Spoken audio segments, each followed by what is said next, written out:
welcome back to my channel. I'm here today to share with you a very requested video, and that is a video about my houseplants. I've actually got a little table here next to me full of some of my favorite houseplants, and I am super excited to be sharing with you today some of my tips and tricks from a beginner person who, I love plants. I am not a horticulturist by any stretch of the means, but I do love houseplants. I think they bring a really warm touch, a personalized touch to your home, and it's really not as hard as it seems. If you feel like you have a black thumb, trust me, when this video is over and I give you some tips, I will help you to realize that it's not as hard as it seems.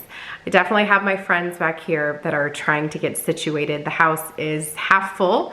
We are on winter break right now, and half the family is away. Michaela's at her boyfriend's. Danny is taking one son to get, he's got to go to the dentist, and then another son is going to a friend's house, another son is in the guest room, and another son is upstairs. So we're just kind of all spread out. But I figured I would take this time while the house is quiet to go over some of your most asked questions. Okay, so tip number one before you even get started is to take a look at your home, understand your type of lighting that you get, where it comes from, and figure out what your goal is for plants in your house. Is it because you're looking to clean the air? Is it because you're looking to just bring in some warmth?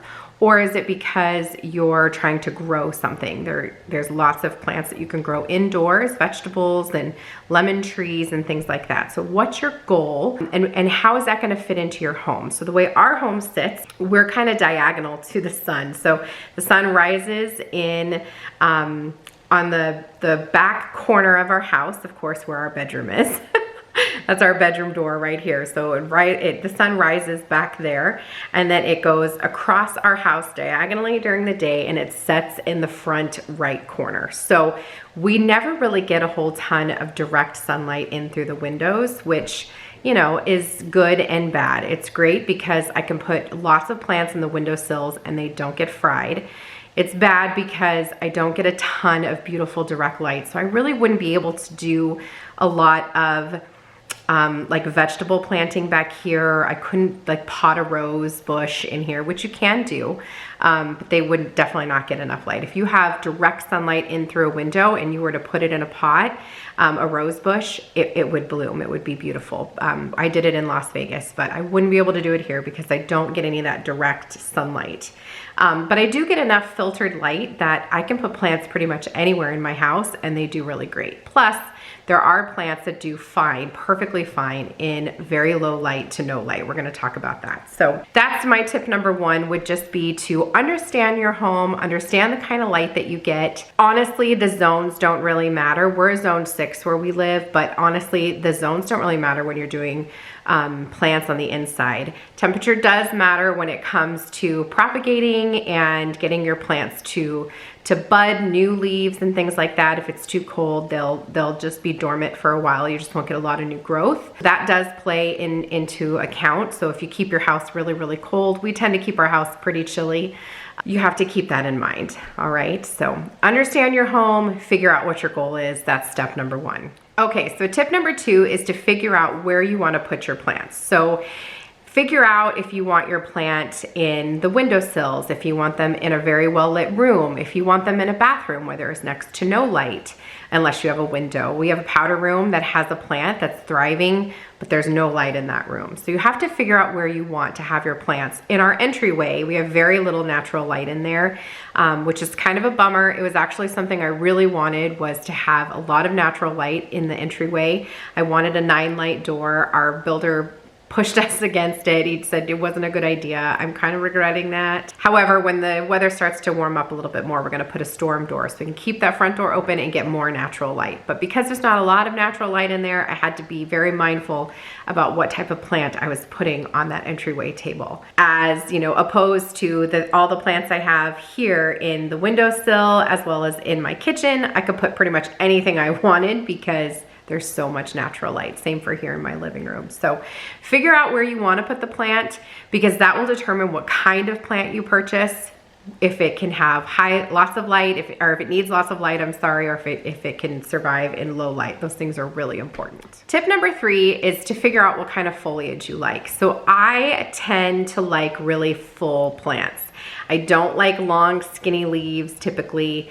Let's not talk about what I don't like. That sounds terrible. I honestly love all plants. If I got a plant for a gift and it had long, skinny leaves, I would love it just as much as any other leaf. But I typically gravitate to plants that have big, full foliage. So pothos plants. I love silver dollar eucalyptus. That is my absolute favorite. Silver dollar eucalyptus will be all over my home, whether that's in a faux plant style or in real. They do have it at our grocery store all the time, so I purchase it all the time. But I do like foliage that is full, typically rounder shaped, and I like a deeper green. I'm not always drawn to a lighter green. I do have a lighter green pothos that I do love, but it still has some of those darker leaves. I tend to like a little bit of a darker leaf foliage. So figure out what kind of leaf you like. Some people like really tall plants, some like really long plants. I definitely have a small mixture of both, but when I show you my plant collection, you will see I gravitate towards a more dark leafed, round, full foliage plant. So figure out what you like so that you can get those in your house and know where to put them. So now let's talk about where to buy your plants. So you can pretty much buy a house plant anywhere. I've even seen a house plant sold once at a gas station. So you can buy them pretty much anywhere. I primarily buy my house plants at either the grocery store or at like a hardware store, like a Lowe's or a Home Depot or an Auchan or you know, something like that. Very rarely do I go to an actual nursery for a house plant. I have, and I do have house plants here in my house, bigger ones that I purchased at a nursery. But when I go to a nursery, it's typically for outdoor plants, and usually when I'm there, I'll find a good indoor plant, but typically those are where I purchased my house plants. Not to mention, half of the plants in my home have come from other plants that I already owned. We're gonna talk about that in just a minute, but that's primarily where I buy my plants, and they can range anywhere from, you know, $5.99 all the way up to, you know, $40 and $50 if you're getting a bigger, well-established plant. I try to find plants that are under $15. I just feel like I'd rather get it when it's small because I know it's not going to be that way forever. If you need a bigger plant to fill a space, you can definitely buy one that's more mature, that has a lot more foliage already. But if you have the patience and the time to buy a smaller plant, you're gonna save money that way and then let it grow, obviously. So it's really up to you and what you need in the space, but honestly, I am known for, I gotta run to the grocery store for milk. I found another plant. I bring plants home from the grocery store maybe weekly. I bring them to my office. It's a problem. All right, so let's get into the nitty gritty of the actual types of plants that are super easy to grow. They're great for beginners and they're really hard to kill, right? And the first one that comes to mind, of course, is the pothos plant. The pothos plant is a really great starter plant. It has beautiful foliage. There's all different kinds of types of pothos. I tend to gravitate to very big leafed pothos plants, and I like the little bit of the darker leaf as you see here. This one here was a propagated plant. I propagated this one maybe 6 months or so ago, and she's doing wonderful. I have her on my front entryway table, and as you can see here, she's got some new leaves growing here. That's what's gonna sprout off of these. This one here has a new leaf, and then there's a bunch of nodes on the bottom there that tells me there's definitely gonna be more growth. This one tends to grow out and down. This is a spiller, so if you like plants that have some foliage that comes down and leaves that come down, the pothos is for you. This is the primary plant you're going to see in my house. It's wonderful in dark light. I have one in my bathroom, my powder room that does not have a window. I keep the door open so it does get some super duper filtered natural light, but it doesn't get any regular light. If you want to have a pothos plant in a dark room, you absolutely can. You'll just want to bring it out and sun it maybe once every 2 weeks. Put it in a window, let it sit there for an hour, and then you can put it back. It gets its vitamin D and is ready, you know, for another couple of weeks. But the pothos is great. Not only does it grow really well, is it super hard to kill, it's drought resistant. So if you forget to water it for a few weeks, it's still gonna be okay typically. I think the longest I went without watering a pothos, I forgot that my boys had one in their room at my in-laws' house.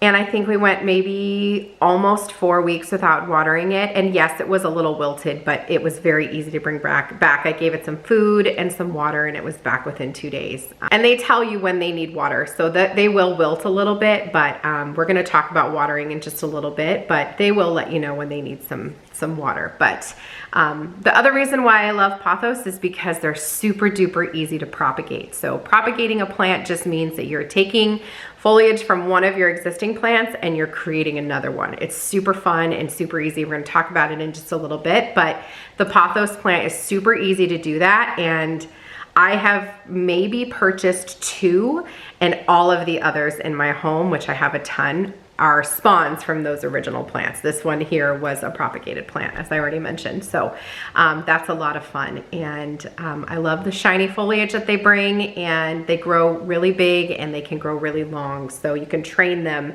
to grow really long. But I love this. This is absolutely hands down the best plant for a beginner.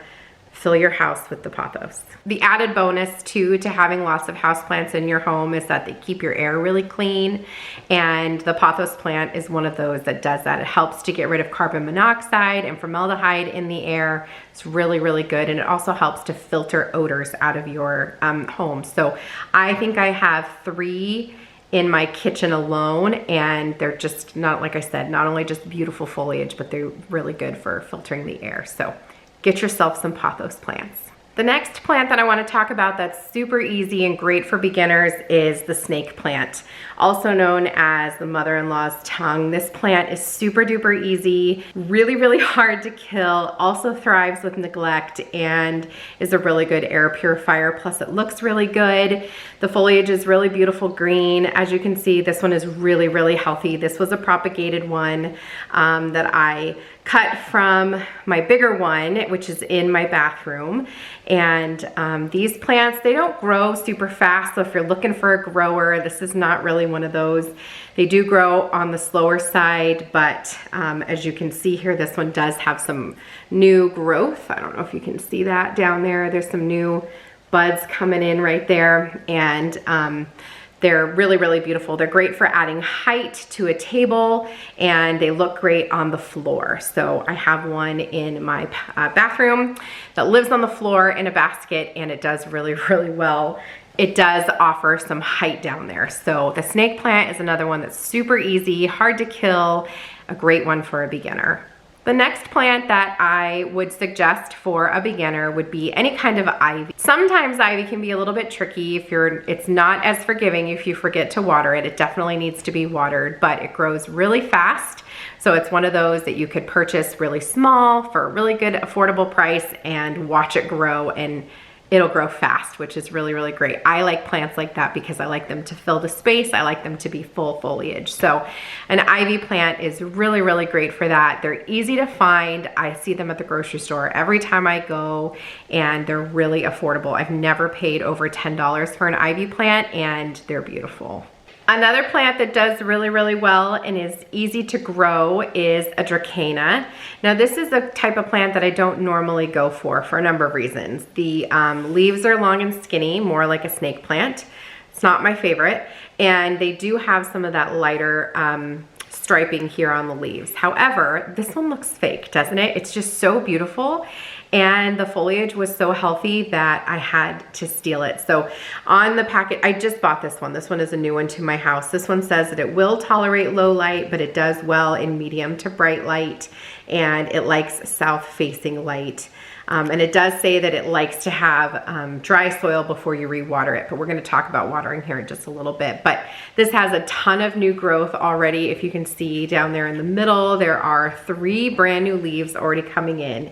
And I just really liked this one. I felt like it added some height and something different to all the other plants that I have, and this is very, very easy to keep alive. So the Dracaena, I paid $3.99 for this plant, you guys, which leads me into the next couple of houseplants that I've purchased at the grocery store.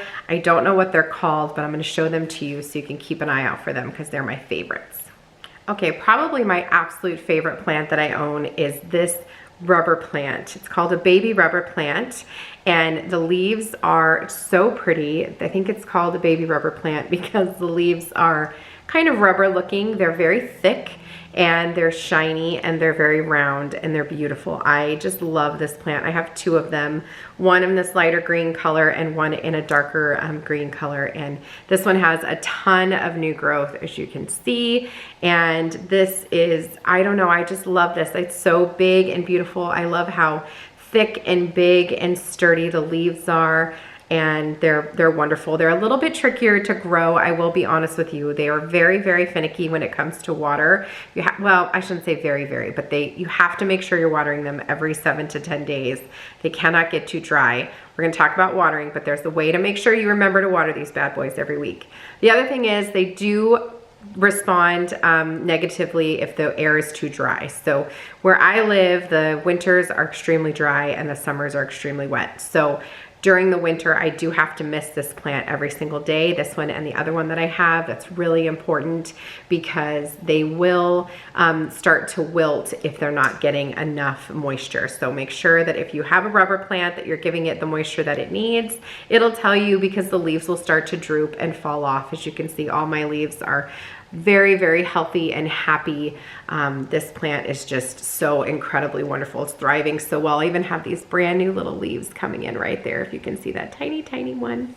But I love this plant. I keep it in my kitchen. It stays in the corner. It gets tons of filtered natural light all day long. I also turn on my under cabinet lights, which are daylight bulbs, which do give it a little bit of light as well. They are not for growing plants, but it is like a little bit of a side boost that they get a little bit of light from that. But highly, highly recommend the rubber plant, you guys. I bought this one at the same grocery store that I bought the Dracaena, and they're both gorgeous and doing really well. And it was also $3.99, and it's just like doubled in size. It's so wonderful. So I actually think I'm gonna buy another one. I'd like another one. This pot is from a local houseplant store here in where I live, and I just love it. It's so beautiful. So I can't link it or anything, but look for pots at like TJ Maxx and Home Goods. They always have really, really beautiful pots. And then there's one more plant that I want to show you before we get into talking about how to take care of them. Okay, this plant is called the Pilea. It's also known as the Chinese money plant. Again, if you can tell, I have a thing for these round leaves. I don't know, I just love them so much. But this Pilea is doing so incredibly well. It's got this one leaf over here that I don't know where it thinks it's going, but I keep this over in my coffee bar area up on the shelf, and it gets a lot of natural filtered light, but it is not in direct sunlight. You want to be really careful with the Pilea plant, because if it is too close to direct sunlight, you can burn the leaves. And I'm going to show you a plant here in just a minute that has been burnt by the sun, and I'm trying to recover it. It's not doing so well, so we'll see what happens. But this Pilea is doing so well that it even sprouted a little baby Pilea right there off to the side, as you can see. And these are also really easy to propagate. They do take a little bit longer, but if I wanted to, I could dig out this little baby one here to the side and put that in some water until it rooted. And I could also break off the top of this Pilea, put it in water until it rooted, and then put it in a new pot. And then the stem that's still in the pot could grow new ones. It's a very long process. I'm not really the biggest fan of propagating Pilea just because they take so long, but it is really, really beautiful. This is one you probably see in a lot of Instagram posts or on Pinterest if you're looking up houseplants, because it's a very easy plant to curate in the space, and I just love it. So this is my happy little Pilea. So let's talk about what happens if your plant gets too much sun. So this right here is a crispy wave plant, and unfortunately it is a little bit crispy right now. So as you can see, some of the leaves have been burnt. They look like they were literally burnt, and the center here where all the new leaves grow, for some reason is also burnt. If you can see that, it's really unfortunate. So this crispy wave plant should grow as big as the pot that you put it in, and unfortunately this one has not grown any bigger. I did repot it about 3 months ago, right after it was injured by the sun. It got left in a window while we went to Florida, and it did get damaged, unfortunately. And I'm starting to think that the damage is a little bit irreparable. So I feel really bad because I do love this plant. It's really fun. It's got this really fun wave look. So if you're into like that new look on your hair, that beach wave look on your hair, that's what's happening here with the crispy wave. And this one is a really good air filtration plant, which is why I purchased it. I like it. Same thing with your snake plant. Snake plants and this type of plant are super, super good for air filtration. You should put one next to your bed.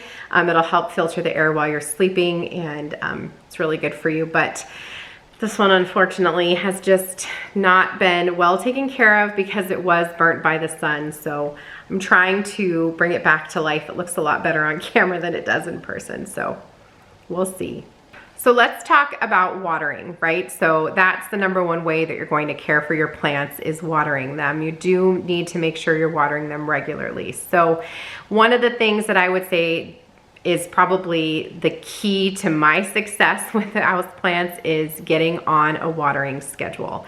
There are lots of different ways that you can do this. I'm not gonna say that my way is the best. I'm just saying my way is a way, and that is to water on 1 day a week. So I water every Sunday. It's part of my Sunday routine.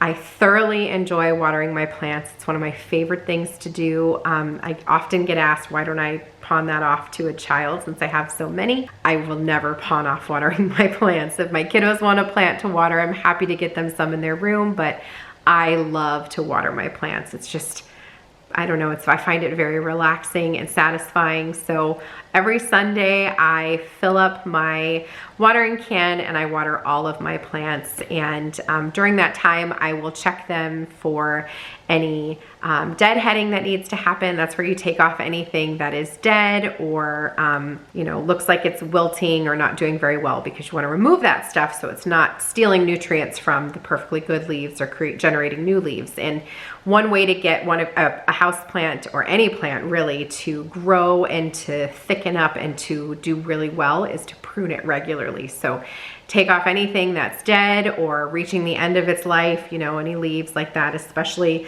with the rubber plant. That was one way I got this one to grow so big, is I make sure I'm constantly removing leaves that, you know, are stealing nutrients and not doing well. Same with the pothos. If you see that a leaf is yellow or wilting, just take it off as quickly as you can, because it's just gonna steal nutrients from the others.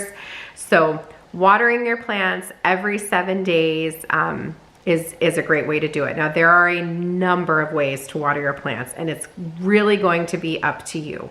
I've seen people who take their plants out of the pot, they stick them in the sink and let the water run through them and drain out, and then once they're fully drained, they put them back. That's great for hanging plants so they don't get too heavy. I've also seen people put their plants in like a shallow bowl of water, a plate of water, and let the plant soak up the water that way. That's a great way if you're recovering a plant too. If a plant has, you know, been left neglected and dry for too long, if it's in a pot that has holes on the bottom. So for example, this plant that I have here, this is a newer one that I just recently purchased, also $3.99. It says it's an ivy, but I think it's some kind of rubber ivy because the leaves are really thick and rubbery. I have the plant is still in its little pot here. And, oh, it says tropical foliage, but it doesn't tell me what the name of it is. So I could take this out, I could stick this in a shallow bowl of water and allow the plant to soak the water up if I wanted to, and then I would eventually put it back in here. So that's a way if you want to recover plants. I know lots of people that like to water their plants that way. That's a great way of doing it as well. You know, it's really going to be what works best for you and your plants. Now, if you are going to put your plant in a pot that does not have holes on the bottom like mine, what you're going to want to do is put rocks at the bottom. So rocks start about here, probably on the lower third of this pot, and they go all the way around. This bottom is all rocks. So that way when I water it, it drains down into the rock, and then the roots will slowly drink it up over the week. That could be why these plants look so good too, because they're just getting regular drinks whenever they want. But you'll want to make sure you have some proper drainage, because if you don't, your plants will get waterlogged and then they turn really yellow and it's just not good. So you don't have to have, you know, this one has the same thing. There's rocks on the bottom down here, so it does make it a little bit heavier. So if you're going to hang plants, which in my house I do have several plants hung, I have one hung in my bedroom. That one, it's a pot inside a pot. So it's got, you know, the plastic tray on the inside. I take it out, I water it that way if I need to water it really good. Otherwise, I just put a little bit of water every week. But if I need to give it a really, really good one, I'll take it out, water it, and then put it back in so it doesn't get too heavy. I think that's it on the watering. Honestly, you guys, though, if you get into a habit of watering once a week on the same day every week, it does make it really, really easy, and typically you don't forget. I did talk to you already about making sure that any plants you have in low light, that you're taking them out every now and again and giving them some sun. That's really, really important, especially for plants that I have one back here in my hutch cabinet that just gets filtered light, although it's doing fantastic. I'll put it in the window for 5 minutes every couple of weeks, and it seems to be doing just fine. You'll know, your plant will talk to you. It'll tell you if it needs to get some sun. You'll notice in the color of the leaves that they're not super bright and beautiful. It might mean they're not getting enough sunlight. The other thing about your leaves is making sure that you're cleaning them. So I use a product called Leaf Shine. It's by Miracle Grow. I'm sure there are other products. I'm sure you could even just use water. But making sure that you are regularly cleaning off the leaves on your plant is really important, because that's how they get fed. So if there's a layer of dust on your plants, it's going to prevent them from getting the adequate amount of sunlight, and that can really stunt the growth of your plant. Plus it looks really yucky, so make sure that you are regularly cleaning them off. That's really, really important. So finally, let's talk about what I think is the most exciting thing about houseplants, and that's propagation. So I told you already, I have a ton of pothos plants in my house, and they're all pretty much propagated from 2 that I purchased, and I've actually got some more propagating. So this is one of my little propagation stations. There are so many cute ways of doing this, you guys. So many beautiful clear containers that look like little beakers that you can put one stem in and you can watch the leaves grow. That would be great. I would like that, because this one I'm constantly every single day pulling them out to check to see how they're doing. But that would be a fun way. I think that should be a really good gift, wink wink, to anybody that knows me, hubby. Maybe that'd be a good Mother's Day gift. But in the meantime, I just use any of these little like cream pitchers. That's what this one is. And all you do is you trim off some leaves from a current plant, and you stick them in water and you wait for them to root. Now there are a number of ways of propagating plants. I'm only going to talk about the one that I do, and that's water propagation. There are others. There's soil propagation that you can do, and there's some plants like hydrangea that you can, you know, pull over and plant them into the soil like a leaf that already exists, and it will, you know, create a new plant. But I primarily just do water propagation, so that's what I'm talking about today. But all you do is you trim off a leaf and you put it in the water. Now, trimming off the leaf, it's not just going up and snipping something off and sticking it in the water. You have to trim it off at a certain spot. So it's really important that you trim it in a very specific area. So the important thing to know when you're cutting any kind of leaf to propagate it is you have to cut it at the node. The nodes are these little nodules that you'll see growing off the side of your plant, and those are what is going to create the roots for you. None of these that I have here have roots yet, and that's because I think it's because they're too cold. There is one that is starting to root. I see it right now starting to root. And oh, this one's starting to root as well. 2 of them are starting to root, 2 of them are not. I have 4 cuttings here in this water and 2 of them are starting to root. And it's really important that they have that node because that's what's going to allow for the root to come out. So what you'll do is you'll cut it below a node. You'll look for where that is. You'll cut it below that. And then you're going to put some room temperature water into some kind of shallow dish or shallow cup. This, like I said, I use creamer pitchers most of the time. And you'll just make sure that when you put it in that it's fully submerged into the water. You'll want to change your water I change mine every day to every other day, but you'll want to change it at least every couple of days because it does grow bacteria in there. And because it's just floating water, it collects dust and skin cells and all that stuff that's floating in the air. So you want to just clean it out so that the water is nice and clean. Use room temperature water, so let the tap run for a minute, you know, somewhere in the middle. You don't want the water warm, but you don't want it freezing. Where I live right now, the water that comes out of the faucet is literally like ice water, so you'll want to make sure that it's not too cold. But that is the easiest way to propagate a plant. Pothos are so easy to propagate. If you keep the water clean and at a decent temperature, somewhere around 68 degrees Fahrenheit, you should get roots off of the nodes within 7 to 10 days, 2 weeks at the max. If you're not getting it, move them. That was my problem with mine, is that where I had them, they were not getting warm enough. They were getting plenty of sunlight. They just were not getting warm enough. So I had to move them, and already I can see those nodes are opening up. So highly, highly, highly recommend propagating any of your plants. It gives you endless amount of plants. I keep tons of little pots on hand like this because I am so regularly propagating plants because the pothos grow so fast and so big that I can put them anywhere. And so I always, always, always have cuttings that are waiting to be planted. So you can also purchase other people's cuttings. There are cuttings that you can purchase on Etsy. I am in a couple of groups here in New England of people who sell cuttings. My neighbor and I have discussed sharing cuttings. So there are lots and lots of ways for you to get new plants if you're willing to put in the work of growing a plant from a cutting. It's so nice because it's really, really affordable, as in free, unless you're purchasing a cutting, and it's still really, really affordable and you get a lot of plants from it. Okay, so this video I think is gonna be pretty long, but I had a lot to tell you, and I am very passionate about houseplants, if you can tell. I'm not against artificial plants. I definitely think they have their place and their purpose. If you have artificial plants in your house, this is not a dig at you whatsoever.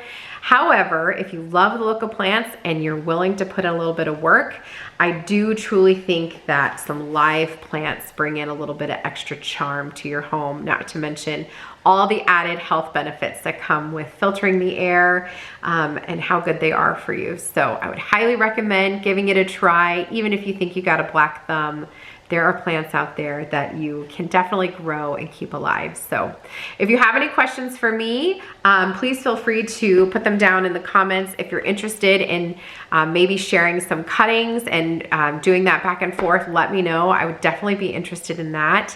I'm very interested in getting some new plants, things I've never tried before. And like I said, I always have cuttings going. Before I left Las Vegas, I left my bestie some cuttings. So she's got some plants in her house that remind her of me, and I love that. So definitely, if you're interested in doing some of that, let me know. I'm definitely open to that. So that is it for this video, you guys. I hope that you have enjoyed it. If you've made it this far in this video, leave me a little plant emoji down in the comments because you are a trooper. And I will see you guys in the next one. Have a great day. Bye.